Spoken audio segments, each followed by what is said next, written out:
to Capital Talk, a program we hope will have an impact on the future of Kenya, and now more than ever, I'm Jeff Koinange. Now, in our continuing series this week on profiling and highlighting young chief executives, my guest is exactly that.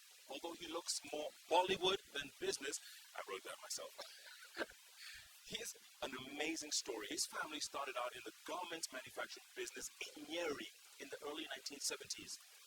They diversified, went into what we call essential oils or fat oils in the 1980s, and today Bidco Oil Refineries is not only the largest in Kenya, but the largest in East and Central Africa. Turnover last year, about 15 billion shillings and counting.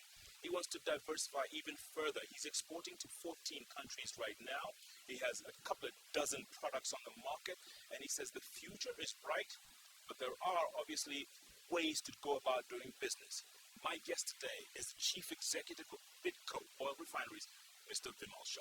Vimal, good to see you again. Hi, Jeff. Well done, as always. Thank you.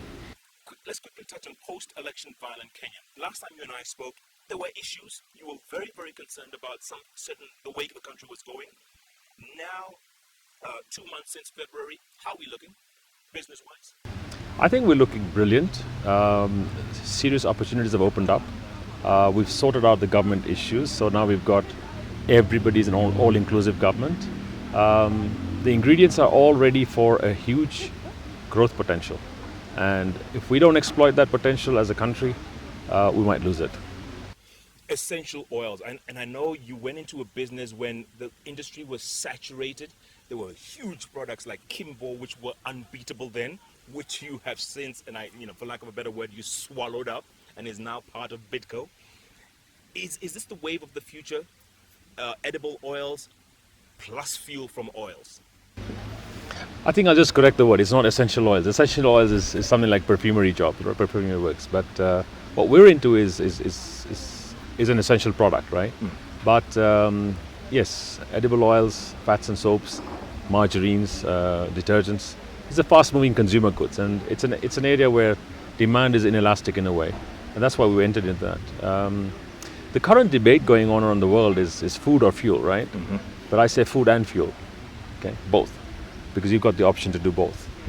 Take any vegetable oil, and you can convert that into biodiesel just by transfer-certifying it, and that's a potential benefit. But that's energy for autos. What we're right now into is human energy, right? Giving energy to people with the fats and oils, and value-added products from the soil to the pan. That's what we call it.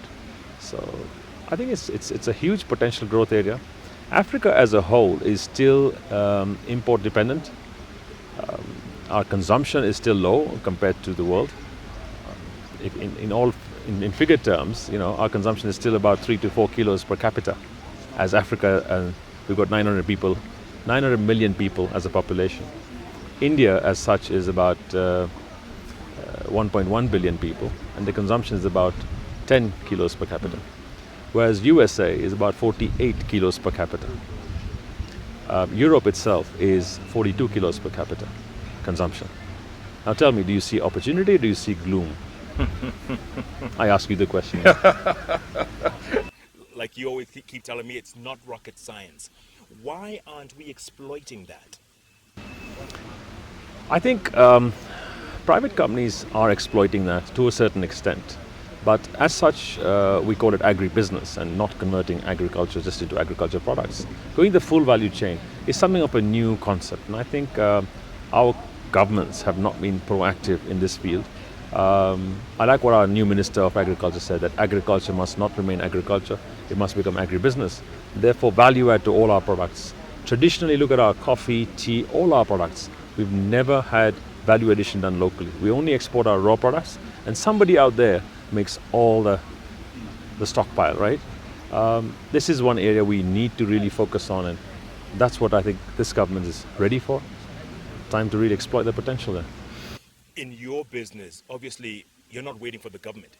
You're proactive, you're going out there, you're building factories, you're building plants, you're buying up real estate to plant palm oil. I mean, why can't they take a page out of your book and say, look, this is the wave of the future? I think if you look at it, government's role is still going to be, and it's got to be in the future, as a facilitator. They need to make sure that the laws and the legal environment is such that it enables people like us to operate in. Wherever you can't, wherever there's no economies of scale or whatever, they need to incentivize good behavior. So what happens is people are saying, okay, I get that incentive, I'll start doing this. Palm oil is a plantation product. For 4 years, you get nothing out of it, you just got to keep on investing. How many farmers out there are going to wait and say, hey, I plant today, I'll wait for 4 years, and thereafter I get my finished product? Of course, it goes on for 25 years, from 4 years onwards, continuously for 25 years. But the patience and the initial seeding is where our problem is. And I think that's where a governmental role needs to come in, including, removing poverty. We talk about reducing poverty. I think we talk about wealth creation for farmers. If we have rich farmers, if we have farmers in the full value chain, we will go places as Kenya. If we were to replace, say, sugarcane with palm oil, how different would life be for the average farmer? If we visualize that, yes. Every palm oil farmer out in Nyanza or wherever who's a sugarcane farmer today, in 5-10 years' time will be very, very rich. It'll be far better, the yields are better, the yield per acre is far better, the produce it keeps on coming, and you don't have to replant for another 25 years. So the benefits, I'm sure all their students, their children will learn in far better schools. It'll be a prosperous nation. In a decade or so? Absolutely. In a decade, they'll be wealthy. And thereafter, of course, another 25 years, you can still keep on harvesting that. Yeah. There is immense potential in that. And with oil being $135 a barrel, Vimal, I mean, these are prices that none of us ever thought would be that high, and they're still climbing. And everyone's now looking for alternative sources of fuel. So this is the way to go. I believe every time the prices reach above $100, everybody starts talking about alternative fuels. 135 is a peak right now, and everybody's saying, okay, alternative fuels kick in.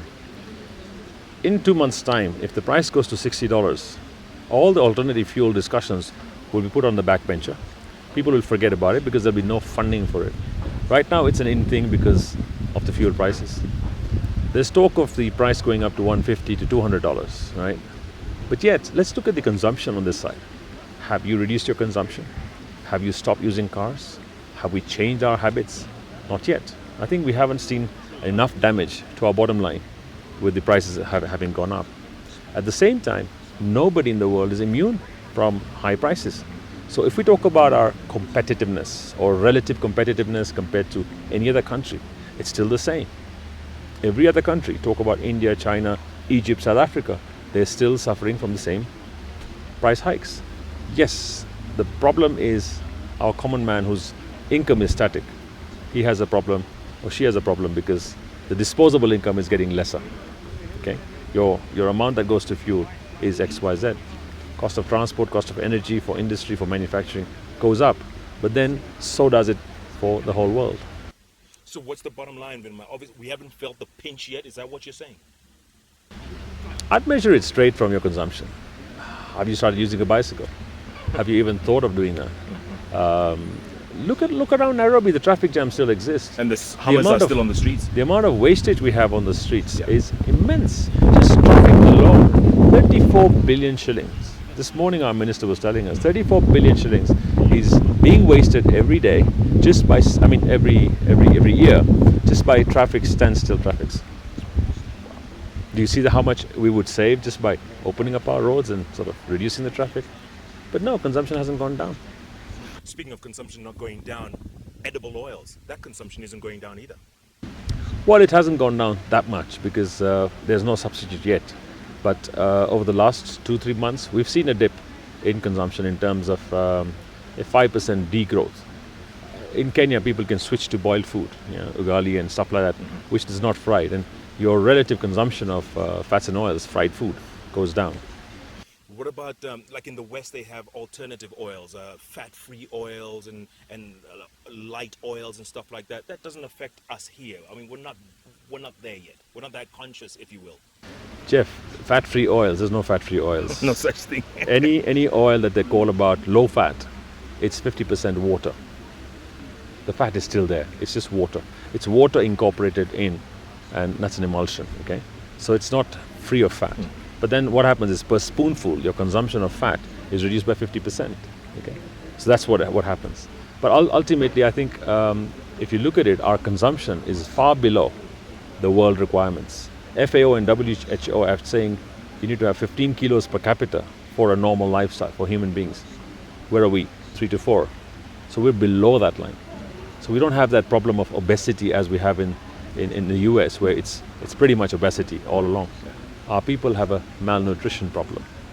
So the opportunities exist in Africa in a much larger scale. What made the success of Bitco so phenomenal, Vimal? What was it? Is it because you reached out to the common man, or what was that strategy that said, or that everyone clicked onto and they realized, this is a win-win? I think first and foremost, it's clear. It's having a clear goal as to what we want to do. And secondly, having a strapline that's saying we care for the consumer. Happy, healthy living is what we talk about. And it's about employees, it's about customer, and looking at the customer, giving customers wholesome products. The way we do business is environment friendly, it's very good for the people.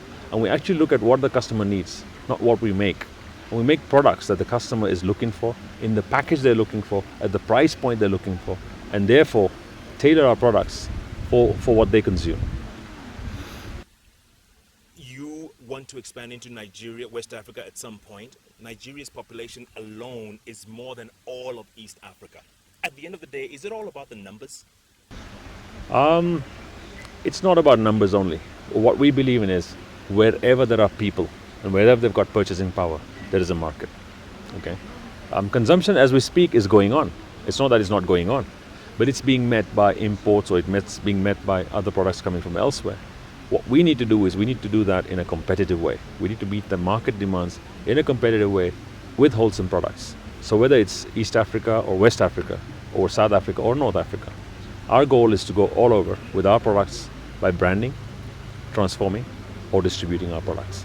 And therefore our brands should be capable of taking a good market share in each of those markets. Speaking of South Africa, I read somewhere that you said you're not ready to go into that market yet because it's saturated, for lack of a better word.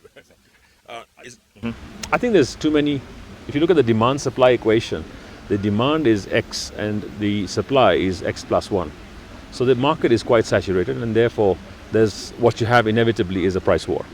And therefore it's not as lucrative as you've got other areas of Africa where there's hardly any producers. They're still meeting their demands by imports. And that's where we see ourselves going in a bigger way. It's a very ambitious goal to get into all of Africa. Is it difficult as well? Because, okay, if you conquer East Africa, that's, all well and good. That's 100 million people. The further out you branch, the more challenging it is. I think Africa as such is a challenge all around. If it wasn't a challenge, I think the whole world would have been here. You've got to see it in a different way. There's a big difference in the way we see things. We wear the specs of opportunity. If I see a pothole, I say, that's an opportunity for a road making plant. So if we see problems, we see opportunities there. And we find the opportunity in the challenge. Agribusiness or agriculture in Africa is supposed to be the mainstay of our continent. How much are we exploiting it as a continent? We still talk about raw products being exported in their raw form. So I think this transformation is going to happen. We've got the sun, the sand, the land. We've got the people, no opportunity cost because they're free, idle. We've got the water resources. So what don't we have? I think it's that skill to bring all these resources together, including the political will.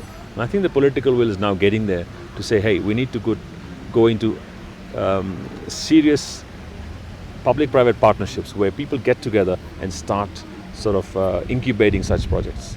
What we're doing in Uganda is basically a role model. Once that's taken off and people see the product, I believe that it can shoot up 100 times because all the land and the water resources are available, not being planted right now. So northern Uganda will probably expand in a massive way. Yeah. And it doesn't have to be us doing it. I'm sure there'll be many other players doing it. I want to talk more about that, Uganda. What made that such a success story? And also, can that be translated here in Kenya? And also, what's the future of Bitco? But first, we're going to take a break. My guest today is a young chief executive who I call from Bollywood to business. He is exploiting this market like you'd never believe it, and he's not stopping there. We're talking about Mr. Vimal Shah, chief executive of Bitco Oil Refineries. And you are watching Capital Talk only on the award-winning station K24. We are back in a moment.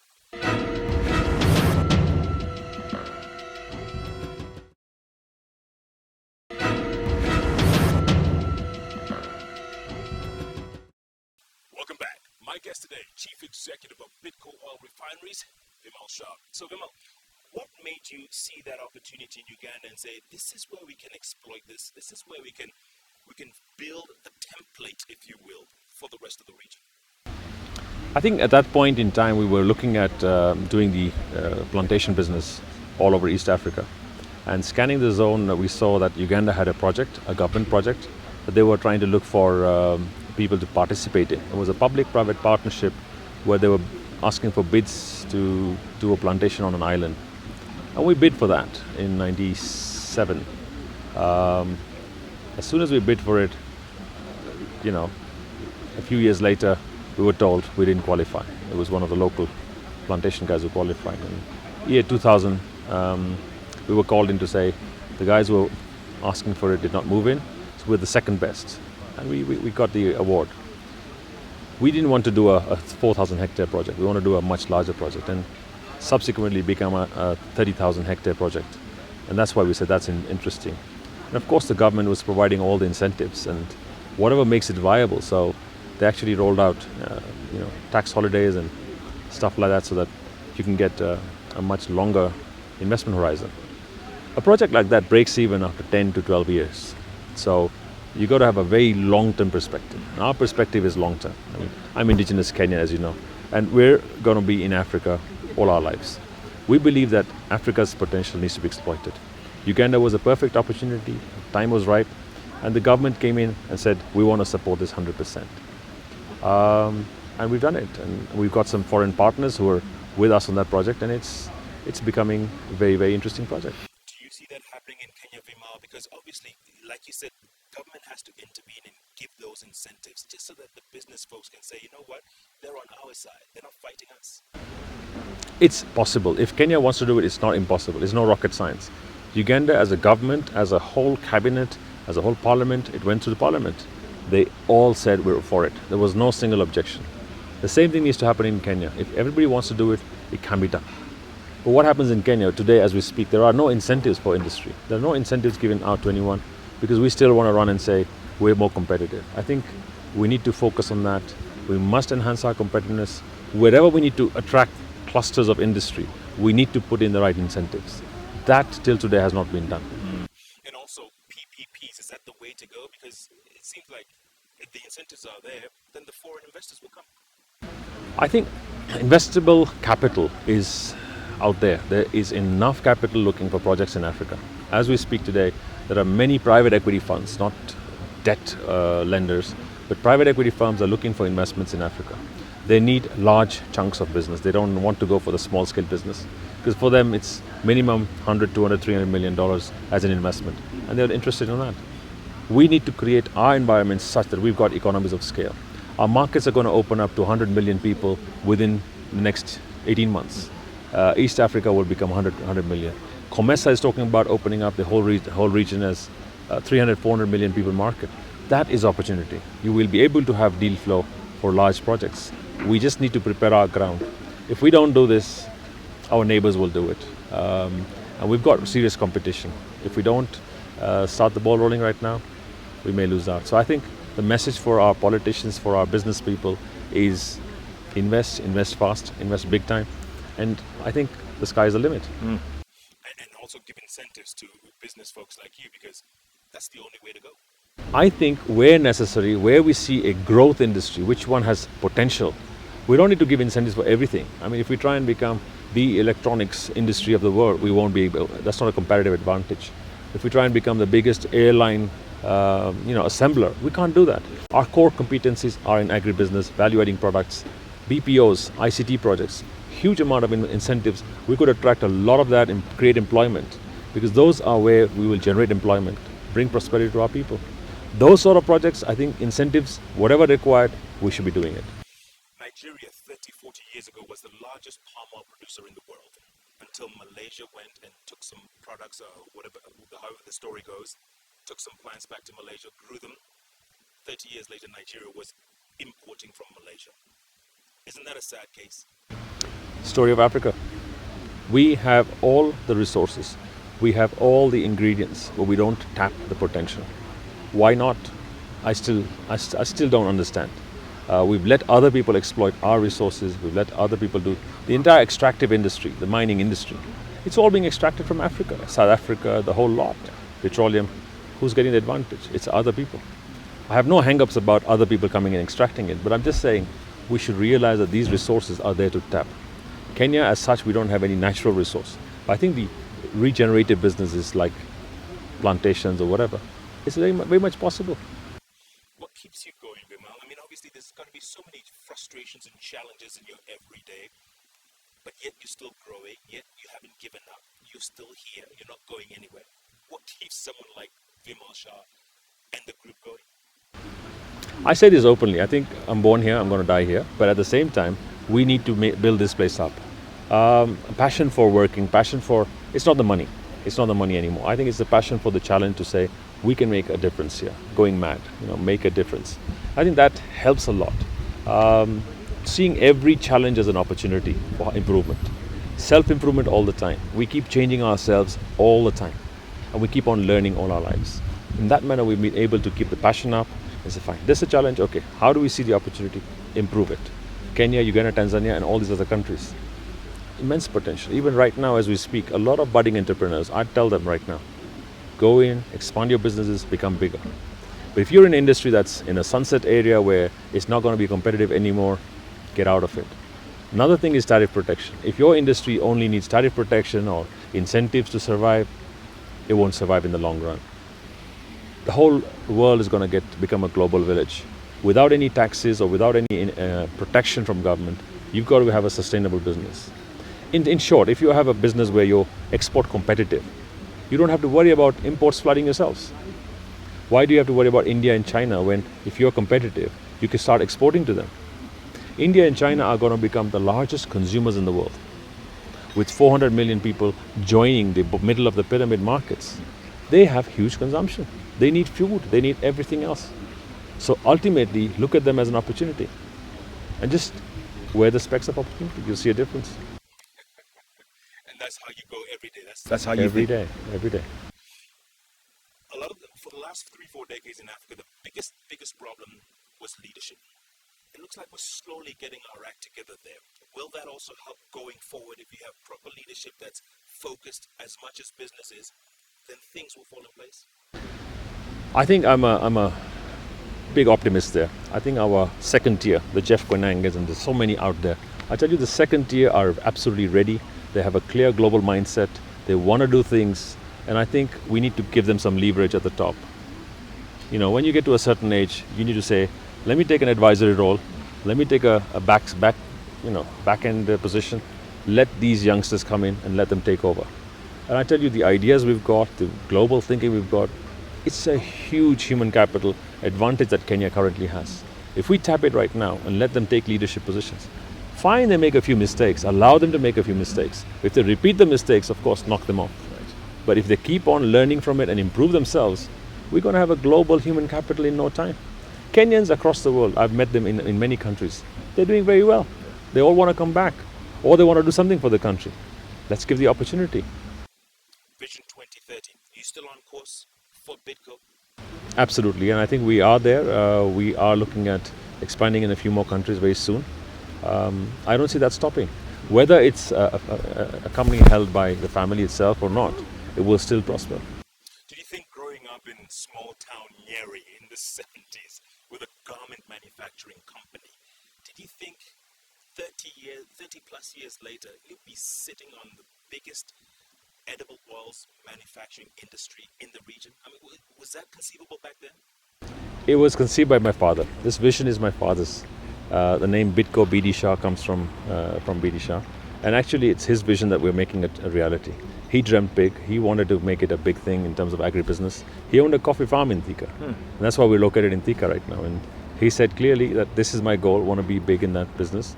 And we saw the sparks in that, and we said, fine, let's make it happen. And we're all working together, my brother and myself and my father. And all of our employees. Today I could say the whole family is, all our employees across East Africa, 3,500 people. all working towards the same goal, same vision. And this goal and vision is known to everyone, to be number one in Africa. And last year, Safaricom was probably the largest company with 40 billion shilling turnover, Nakuma 20 billion. You're not far behind with a cool 15 billion and climbing. If we put our Kenya, Uganda, Tanzania operations together, it'd be much bigger than that. So It'd be bigger than the rest. Exactly, but we don't want to get there right yet. We will when we put everything together in a pot. Yeah. This dream in Uganda, this plant, for those who don't know, it's palm oil Plant, right? It's a palm oil plantation. Along with that, we have a cooking oil and fats refinery and a soap making plant in Jinja. That's also one of the largest there in Uganda. And we have one in Dar es Salaam too, same time. And once you start tapping this palm oil, sky's the limit. Well, there's immense potential for everyone. I think that agriculture potential there has been proven. We had a lot of skeptics, palm oil, if it's never been done before, it's not going to work. Will it ever fruit? Will it ever happen? The fruits are there right now. We're going to harvest end of this year. So it's going to be happening. Unbelievable. And it can happen in Kenya. Absolutely, it can happen in Kenya. It's not rocket science. I only believe that it's got to work where the government gives incentives. Our government is very, very shy in giving incentives. I think this comes from arrogance, where we say, hey, we're competitive anyway, so you want to do business, come and do it. I believe we can do it if we want to. And also diversifying from the traditional coffee, tea, pyrethrum. Remember, those were our biggest exports at one point. There's others, like you say, agribusiness is the future. Absolutely, including floriculture, horticulture has taken off.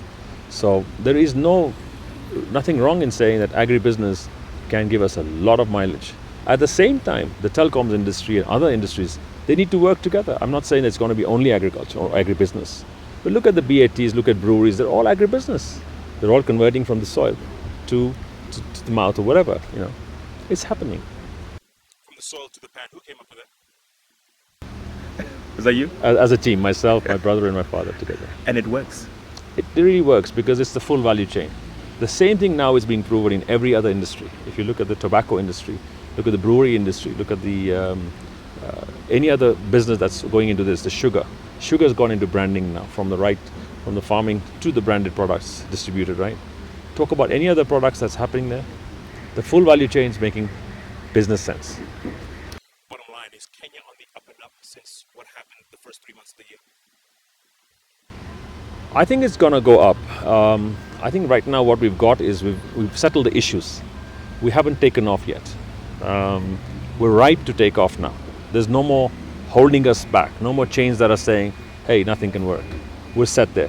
We've not grown yet, but I think we're totally ready for growth. And I believe I'm a believer in this. We need radical decision making. We need rapid implementation. If we talk about the roads, let's get them done. If we talk about the metropolitan, let's get it done. But if we go back into just talking, and then we say, let's look at the constitution, let's look at other things, and we get stuck in that, and no action happens on the ground, we're going to lose it. And in 4 years' time, everybody's going to be judged. You said this, you didn't do this. And I believe it's time right now for action on the ground, rather than sitting in offices or having meetings and deciding what to do. Meetings have taken place in the last 5 years. You've got all the plans in there. Let's implement. This is the window.